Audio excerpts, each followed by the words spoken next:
à Còn đó. bỏ vô nha. Sao chụp vào đó nè.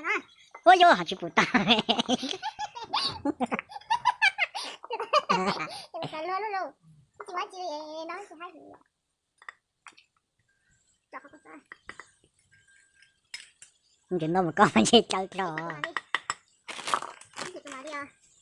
Nó chết luôn á. Chị nó mất túi tiền. Một quả chân chè.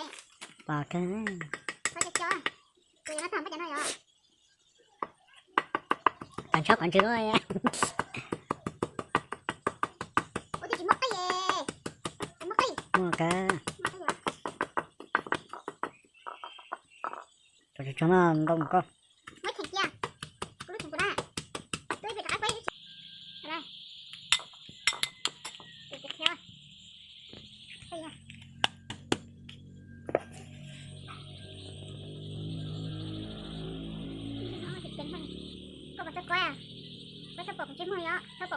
Hà chị bỏ ta chị bút cái tay bù cái đó mong cò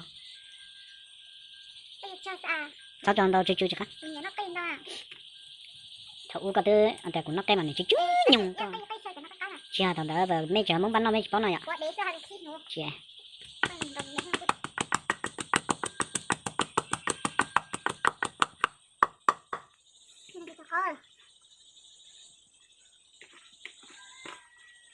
tôi mình đang tốt lắm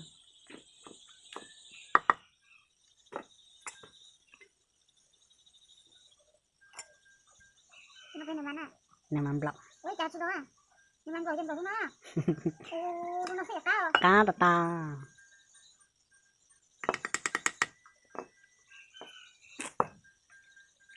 nó chui ra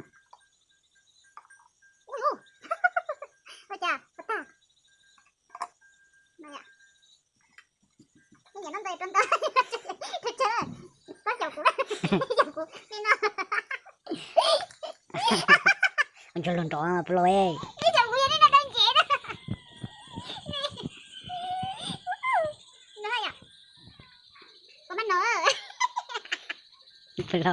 phải lòng gì nữa có cái lừa có phải lòng gì nữa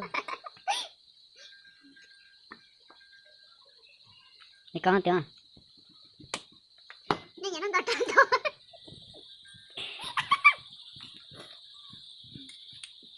tao nói tiếp rồi trong đó mà có hai tiếng nó to là phải lo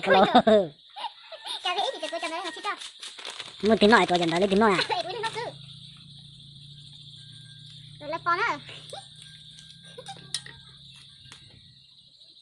thôi hay lâu lâu cái số tím mà chị mê thở đây là xịn gì ạ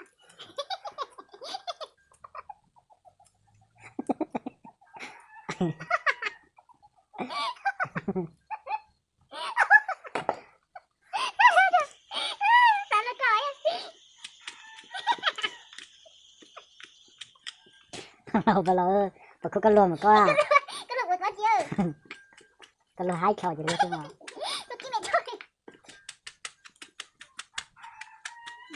thôi có cái tiền nó lớn rồi phải rồi chưa chứ phải lên chứ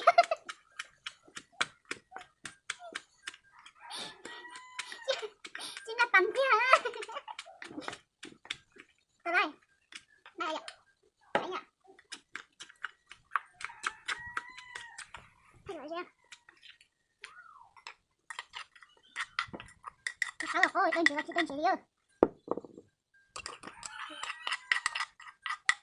sao tiệp chia là tiệp đơn giản nè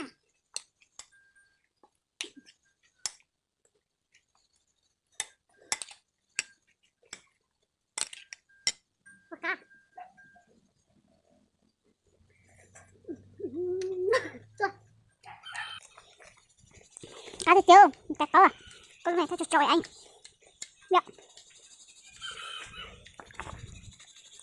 Kita sekarang